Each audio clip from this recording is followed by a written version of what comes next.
안녕하세요, 여러분. 뱅터린치입니다. 12월 16일 원달러 환율이 1480원을 찍고 현재 1470원대를 횡보하고 있습니다. 오늘은 원달러 환율이 왜 이렇게 강세인지에 대해 이야기해 보겠습니다.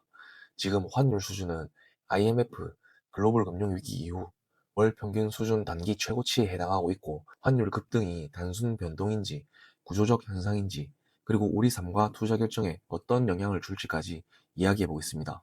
지금 환율 상황 왜 중요할까요? 최근 원화 가치는 주요국 통화 중 특히 약세를 보이고 있고, 달러가 다른 통화 대비 그렇게 강한 상황이 아님에도 원화만 크게 떨어지고 있다는 점이 중요합니다. 미국의 달러 상대적 가치를 100을 기준으로 6개국 통화 대비 평균 가치를 비율로 산정해 지수화한 미국 달러 인덱스는 3년 만에 최저치를 달성했다는 게 근거인데요. 하지만 원달러는 최고치를 향하고 있습니다. 심지어 현재 한국은행과 국민연금은 외환 스와프 계약 연장 등 안정 조치를 취하지만 환율 압력은 쉽게 사그라들지 않고 있습니다. 환율 방어를 해서 지금 1480원 부근이라는 이야기입니다. 현재 환율이 오르는 핵심 요인은 무엇일까요? 첫 번째 이유는 미국 금리 간의 격차입니다. 미국은 금리를 한국보다 계속 높은 수준으로 유지했고, 그 결과 투자자들은 고금리 달러 자산에 돈을 몰아넣고 있어요. 이는 원화 약세 압력을 키웁니다. 그런데 중요한 점은 미국이 최근 금리 25bp를 추가 인하했지만 환율은 안 내려온다는 겁니다. 두 번째는 국내 외국인 투자자의 한국 자산 매도입니다. 외국인이 주식을 팔 때 원화를 달러로 바꾸면 그 자체로 환율이 오르는 힘이 됩니다. 최근까지 이런 흐름이 크게 나타나고 있어요. 세 번째는 한국 내 투자자들과 기관들도 해외 투자 확대를 통해 달러 수요가 늘어나는 구조적 흐름이 나타납니다. 최근까지 미국의 AI 기술 강세로 해외 투자자들의 비중이 늘고 있는데요. 국민연금도 해외 투자 비중을 늘릴 만큼 많은 돈이 달러로 쏠리고 있습니다. 마지막으로는 위험자산 회피 심리입니다. 글로벌 경기 불확성이 커지면 투자자들의 안전자산이 달러로 몰리는 경향이 있고, 특히 신흥국 동아들은 더 큰 약세를 보입니다. 실제로 올해 한국 경제는 저성장률을 띄웠고, 그로 인한 한국 경제에 대한 불안함을 느끼는 투자자들은 안정적인 자산인 달러를 보유하려 하고 있죠. 요즘 인터넷 커뮤니티에 보면 어차피 우리는 원화를 쓰는데 환율이 오르는 게 무슨 상관이냐는 우매한 분들이 가끔 있는데, 정말 무식한 소리입니다. 자, 환율이 오르면 어떤 영향이 생길지 알아보겠습니다. 첫 번째는 환율이 오르면 수입 물가가 올라갑니다. 수출 수입을 할 때 달러로 거래를 합니다. 수입 원자재, 에너지 비용이 늘면 국내 소비자 물가도 상승할 여지가 커져요. 한국은행도 이런 물가 상승 리스크를 경고한 바가 있습니다. 수출 기업은 단기 수혜를 볼 수도 있지만 비용 구조가 어떻게 변하느냐에 따라서 달라집니다. 중소내수 기업은 비용 부담이 커지면서 수익성이 쪼그라들 위험도 있어요.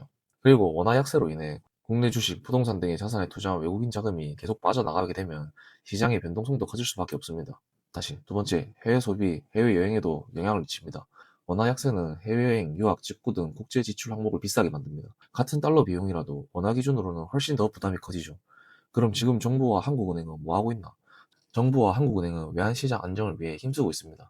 국민연금과 외환스와프 연장, 수출기업 간담회 및 한해지 확대 요청, 외환시장 관련 TF 가동 등 다양한 조치를 시도하고 있어요. 하지만 단기 개입이나 정책 시도만으로는 근본적 구조를 바꾸기 어렵다는 시각도 많습니다. 실제로 지금 열심히 환율 방어를 하고 있는데도 환율은 계속 상승 중인 게 이를 반영합니다.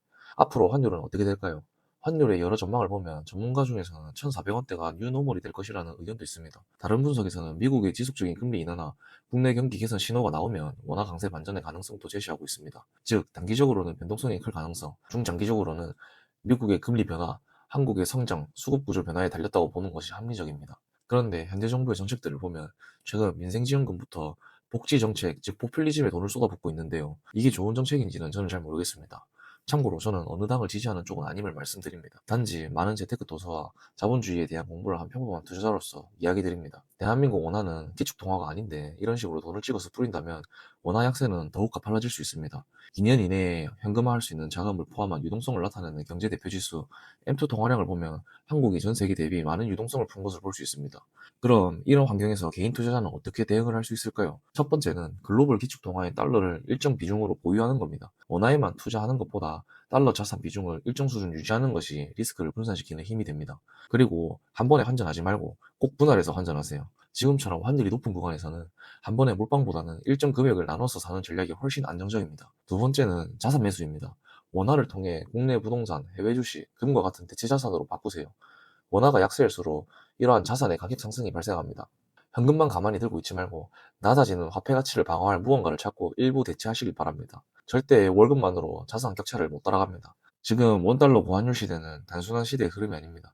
세계 자금의 흐름, 국내 경쟁 구조, 투자 심리, 정책 대응이 모두 얽혀있는 신호입니다. 그래서 오늘의 핵심 질문을 하나 던지며 마무리하겠습니다. 여러분은 IMF 사태를 보고도 정부를 신뢰하시나요? 이제는 각자 도생의 시대입니다. 열심히 생존 방법을 연구하고 찾아 나가시길 바라겠습니다. 감사합니다.